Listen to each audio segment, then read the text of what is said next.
జై శ్రీరామ్ అండి. ఎలా ఉన్నారు? ఈరోజు టాపిక్ ఏంటి అంటే, చాలామంది మహిళలు కానీ మగవాళ్ళు కానీ వయసులో ఉన్నవాళ్ళు, పెళ్ళి కావాల్సిన పిల్లలు అందరూ కలిసి కువైట్కి వెళ్ళటం, దుబాయ్కి వెళ్ళటం, అక్కడ గల్ఫ్ దేశాల్లో ఉద్యోగానికి వెళ్తున్నారు. నిన్న కూడా ఒక అమ్మాయి సుమన్ టీవీలో ఇంటర్వ్యూ ఇచ్చింది. ఏమని అంటే, నన్ను లోకేష్ గారిని ఎట్లాగైనా రిక్వెస్ట్ చేసి నన్ను ఇక్కడి నుంచి తీసుకురమ్మని చెప్పండి, నేను ఇక్కడ బాధలు భరించలేకపోతున్నాను, బాత్రూంలో ఉండి ఫోన్ చేస్తున్నాను, తలుపు కొడుతున్నారు ఎవరో, కనుక నన్ను ఎలాగైనా బయటపడేయండి దీంట్లోంచి అని చెప్పి పెట్టింది అమ్మాయి. ఇంకోళ్ళు కూడా అక్కడికి వెళితే మగవాళ్ళు ఎలా ప్రవర్తిస్తారంటే, మా చేత వెట్టి చాకరీ చేస్తారు, మమ్మల్ని రాత్రిపూట ఇబ్బందులు పెడతారు, అది ఇదని తెగ చెప్తున్నారు. మగవాళ్ళు మమ్మల్ని కూడా అలాగే ఇబ్బంది పెడతారని వాళ్ళు కూడా తెగ వీడియోలు చేసి మధ్యన చెప్పే పని ఒకటి చేసేది ఒకటి అని చెప్తుంటారు. వీళ్ళందరికీ నేను ఒకటి చెప్తానండి, వాళ్ళకు వచ్చే డబ్బు సరిపోక అక్కడికి వెళ్తున్నామని చెప్తున్నారు. మనము ఉద్యోగాలు చేసుకుంటే విదేశాలకు మన పిల్లలు కూడా వెళ్తున్నారు, కాదని నేను అన్నాను.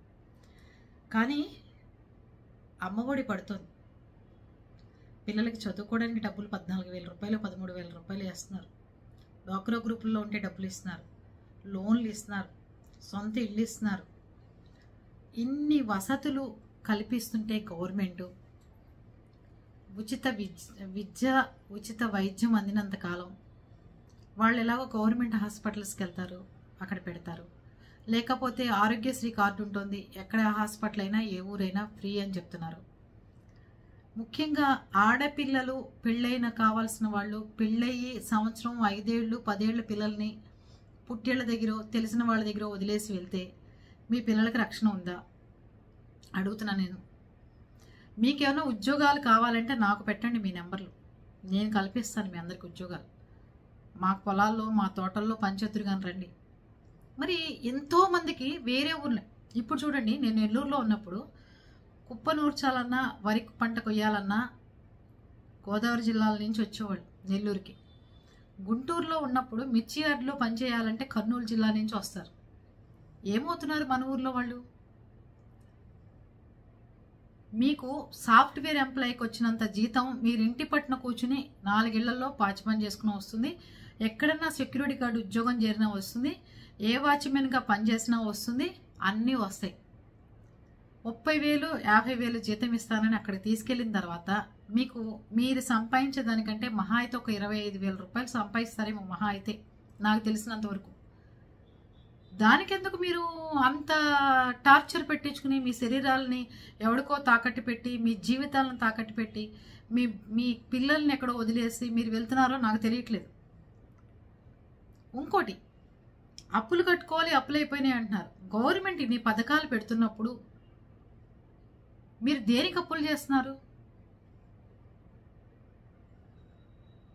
దేనికి చేయాలి మీరు? పోనీ మీ పిల్లలకి ఏమైనా పెళ్ళిళ్ళు చేసి పిల్లలు పెద్దవాళ్ళు అయ్యి పెళ్ళిళ్ళు చేసి అప్పులు పాలయ్యారని వెళ్ళారా? అదొక రకం.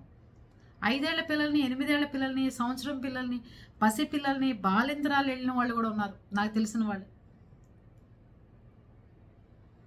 దేనికోసం చేస్తున్నారు ఇట్లాంటి పనులు? మన ఊర్లోనే మనం ఉన్న చోటే బోల్డ్ పనులు ఉన్నాయమ్మా. ఒక వంట మనిషి జీతం 15,000 రూపాయలు ఈరోజు, తెలిసిందా? మా మా మా ఫాదర్ దగ్గర ఉండే అటెండర్ జీతం 20,000 రూపాయలు. మా తోటల్లో కాపలా ఉండే వాళ్ళ జీతం 15,000 రూపాయలు. ఏంటి మీకు ఇక జరగంది? దేం జరగదు మీకు. మళ్ళీ అటెండర్గా మొగుడు ఒక 20,000, భార్యకు ఒక 20,000, 40,000 రూపాయలు సంపాదిస్తున్నారు. ఇంకేంటి, తిండి ఖర్చులు గడిచిపోతాయి, అంతా బాగుంటుంది. ఒక సాఫ్ట్వేర్ ఎంప్లాయీ జీతం అమ్మ ఈరోజు క్యాంపస్ సెలక్షన్లో ఒక సాఫ్ట్వేర్కి 25,000 రూపాయలు గొప్ప ప్యాకేజీ అన్నట్టుగా మామూలు ప్యాకేజీలు ఇస్తున్నారు. అంటే మనలో సరిపెట్టుకోవాలనే లక్షణాలు మీకే కాదు మాలో కూడా లేకే ఇంతమంది ఇన్ని రకాలుగా ఇబ్బందులు పడుతున్నారు. వేడితోనో తన్నించుకోవడం, వాళ్ళ చేత వేడి నీళ్ళు ఒంటి మీద పోయించుకోవడం, యాసిడ్లు పోయటం, మిమ్మల్ని చంపేయటం, ఇరుకు గదులు ఇవ్వటం, ఎన్నో రకాల టార్చర్లు అనుభవిస్తున్నారు. మన ఊర్లో మన దేశంలో మన చోట బాగుండంగా మన పిల్ల స్కూల్కి వెళ్ళిన పిల్ల ఇంటికి వస్తున్నారో అది తెలియదు, పొలం పనులకు వెళ్ళిన ఆడవాళ్ళు ఇంటికి వస్తారో అది తెలియదు, ఇళ్ళకి పనులకు వెళ్తేనే మగవాళ్ళు వదిలిపెట్టని రోజులైతే, ఇళ్ళ పక్కన మగవాళ్ళు వదిలిపెట్టని రోజైతే నువ్వు కువైట్లకు పోయి నన్ను ఇబ్బంది పెడుతున్నాడు, టార్చర్ పెడుతున్నాడు, నన్ను పిలిపించండి. పోమాకండి కువైట్కి. దేనికి పొమ్మన్నారు? ఉన్న దాంట్లో బతకండి, ఉన్న దాంట్లో సర్దుకోండి. గవర్నమెంట్ బిల్డింగ్ కట్టిస్తుంది, చూసుకోండి, తీసుకోండి పథకాలు. మీరు ఏమనుకోద్దమ్మా నేను ఇలా చెప్పానని. బంగారం రేట్లు పెరిగిపోయినా నేను ఏదున్నా ఓపెన్గా మీకు ఒక సిస్టర్ లాగా చెప్తాను. మాలాంటి వాళ్ళం ఎవరికన్నా గిఫ్ట్ ఇవ్వాలన్నా లేకపోతే మేము కొనుక్కోవాలన్నా ఇక చూడండి 4 గ్రామ్స్ 5 గ్రామ్స్తో కొనుక్కుంటాం. మామూలుగా వెళ్తే 5-6 గ్రామ్స్ 4 గ్రామ్స్. నేను మొన్న నెల్లూరుకు వెళ్తే ఒక అమ్మాయి మాటీలు కొనుక్కోడానికి వచ్చింది. 90,000 రూపాయలు పెట్టి ఉట్టి మాటీలు కొనుక్కుంది.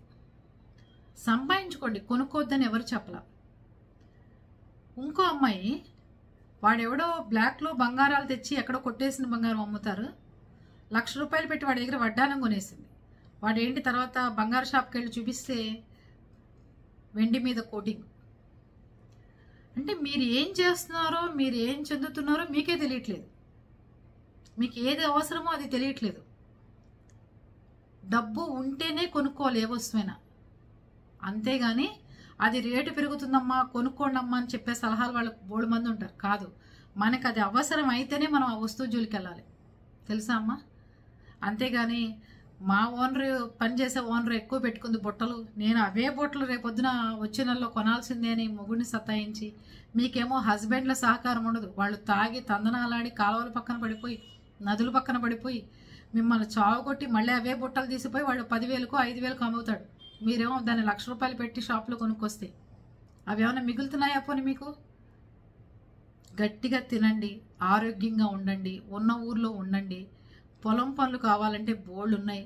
ఎవరైనా సరే ఆటోలు ఎక్కించుకుని, కార్లు ఎక్కించుకుని, ట్రాక్టర్లు ఎక్కించుకుని తీసుకెళ్తున్నారు పనులు చేయాలంటే. ఒక పిల్లల దగ్గర ఆయమ్మలుగా పెట్టుకోవాలంటే బోల్డ్ జీతాలు ఇస్తున్నారు. ఇంట్లో అటెండర్గా ఉన్నవాడికి 20,000 తిండి పెట్టిస్తున్నాడు. ఎవరికి జరుగుతుంది చెప్పు? వాడికి కూడా పేషెంట్తో పాటు బాదం పప్పులు, బాదం గీర్లు, బాదం చోడాలు, బాదం పాలు, ఆ యాపిల్స్ ఇవన్నీ ఇచ్చి వాడు ఎక్కడన్నా అలుగుతాడేమో అన్నట్టుగా వాడి మీద రెప్పేయకుండా వాడిని చూసి ఇంట్లో పెట్టుకుంటున్నారు. ఎక్కడ ఇన్సల్ట్ చేసి చూస్తుంది మన దేశంలో పని వాళ్ళని? చెప్పండి, ఎక్కడ ఇన్సల్ట్ చేస్తున్నాం? ఇదివరకు రోజుల్లో గొప్పవాళ్ళ ఇళ్ళలో కూడా 3-4 జతలు బట్టలు ఉండేవి, అంతే. పెళ్ళికి వెళ్ళినప్పుడు ఎప్పుడన్నా దగ్గర వాళ్ళ పెళ్ళిళ్ళు అయితేనే కొనుక్కునేవాళ్ళు. ఇప్పుడు ప్రతి ఒక్కడు రోడ్డు మీదే ఉంటున్నారు, ఫుట్పాత్ మీద, సండే మార్కెట్ల దగ్గర ఉంటున్నారు. ఏ షాపింగ్ మాల్ దగ్గర చూసినా మనుషులే, ఎక్కడ చూసినా షాపింగ్లే. ఎక్కడికి పోతున్నాం మనం? ఇవన్నీ మనకి వసతులు సవ్యంగా కంఫర్ట్గా ఉండటం కోసం మనం పోయి వేరే దేశానికి పోయి సంపాదించాలి, అంతేనా? ప్లీజ్ అమ్మా, అనవసరంగా ఇట్లా కొట్టించుకోవడాలు, తిట్టించుకోవడాలు, ఇలా చేయటాలు చేయకండి. నేను కూడా ఒకసారి దుబాయ్ ట్రిప్ వెళ్ళినప్పుడు ఒక 4 ఇయర్స్ బ్యాక్, అక్కడంతా చిన్న పిల్లలు, 25 ఏళ్ళు పెళ్లి కావాల్సిన వాళ్ళు, అలాంటి వాళ్ళందరూ. నేను అనుకున్నా, ఇంత చిన్న పిల్లల్ని పంపిస్తున్నారు, చిన్న వయసులో ఉన్న పెళ్ళైన వాళ్ళు వెళ్తున్నారు, ఎలాగా వీళ్ళ భవిష్యత్తు ఏంటి? వాళ్ళు అక్కడ ఎవరో ఎలా ఉంటారో తెలియదు, ఏ ఇల్లు తెలియదు, అక్కడ ఉన్న షేక్లు ఎలాంటి వాళ్ళో తెలియదు, అక్కడ ఉన్న వాళ్ళు ఎలాంటి వాళ్ళో తెలియకుండా వాళ్ళ ఇళ్ళకి వెళ్ళి ఎలా పనులు చేస్తారు? ఇక్కడైతే 100 అడుగుతారు, వాచ్మెన్ ఎంక్వైరీ చేస్తారు, అమ్మగారు ఎలాంటిది, ఆడైపోయిన తర్వాత ఇంకో పని అమ్మాయిని అడుగుతారు, నువ్వు అంతకుముందు ఈవిడ దగ్గర ఎందుకు మానేసావు, ఎందుకు మాయాల్సి వచ్చింది, ఆవిడ మంచిదా చెడ్డదా, బాగా పెడుతుందా పెట్టదా, దోశ మాడుస్తుందా బాగా వేస్తుందా, ఇన్ని ఎంక్వైరీలు చేసి వస్తున్నారు. మొన్న ఒక ఆవిడ చెప్తుంది, ఆవిడకి వంట రాదంటే, అమ్మో టిఫిన్లు టీలు ఆవిడ సరిగ్గా పెట్టడం రాదు, అందుకే పని అమ్మాయిలు ఎవరు ఉండట్లేదంటే, అలా వంట చేయడం చేతగానే ఆవిడ దగ్గర మనం వెళ్ళి అంట్లు తోముకునే దానికి ఓనర్కి వంట రాకపోవడానికి సంబంధం ఏమైనా ఉందా? ఇలా ఓనర్కి వంట రాదని అంట్లు తోమేది కూడా రాదట. టిఫిన్లు సరిగ్గా కడుపు నిండా పెట్టకపోతే ఆ పిచ్చి టిఫిన్లు ఎవడు తింటాడు, ఎవడికి పట్టింది అని చెప్పి. అర్థమైందమ్మా?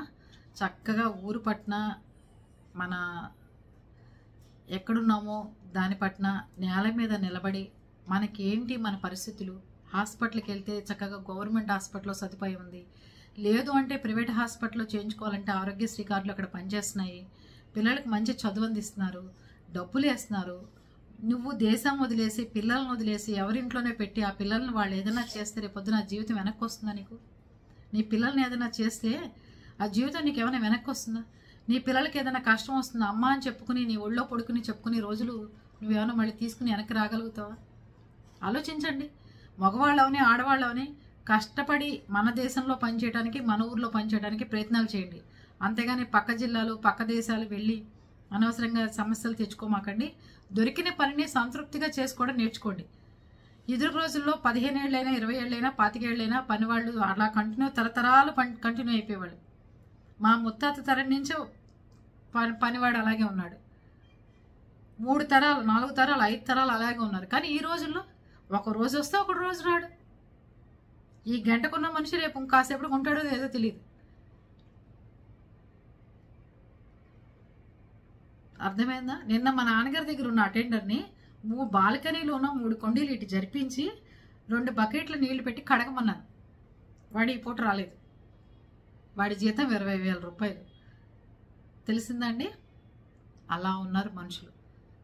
పేషెంట్తో పాటు తినేయాలి, పేషెంట్ బెడ్ రెస్ట్లో ఉంటే వీళ్ళు కూడా కోమాలో ఉన్నట్టు నిద్రపోవాలి. అలా సాగుతోంది. అందుకనమ్మా నేల మీద నిలబడి చక్కగా ఎవరు తిట్టుకున్నా నన్ను మనకి వచ్చే జీతంతో మనకు వచ్చే దాంతో తృప్తి పడితే మనందరం బతకగలుగుతాం. అర్థం చేసుకోండి. అంతేగాని వాడి చేత వాతలు వీడి చేత వాతలు, వాడు బాత్రూంలో కూర్చున్న తలుపులు కొట్టడాలు, ఇలాంటి దుర్భరమైన జీవితం బతకద్దు. లోకేష్ గారు ఉన్నారు కాబట్టి ఈరోజు పాపం ధన అందరినీ తీసుకొస్తున్నారు. ప్రతిసారి మీ రోజులు మీవి కాదు, తీసుకురాని రోజులు కూడా ఉంటాయి. ఒక్కొక్కసారి మీరు ఎక్కడున్నారో తెలియని పర్సన్ రోజులు కూడా ఉంటాయి. అలాంటప్పుడు ఏం చేస్తారు చెప్పండి? ఆలోచించండి. వెళ్ళే ముందు ఒకసారి మన ఊర్లో ఉండి మంచి ఓనర్స్ దగ్గర పని చేయడం మంచిదా, లేకపోతే ఏది మంచిదో ఆలోచించుకోండి.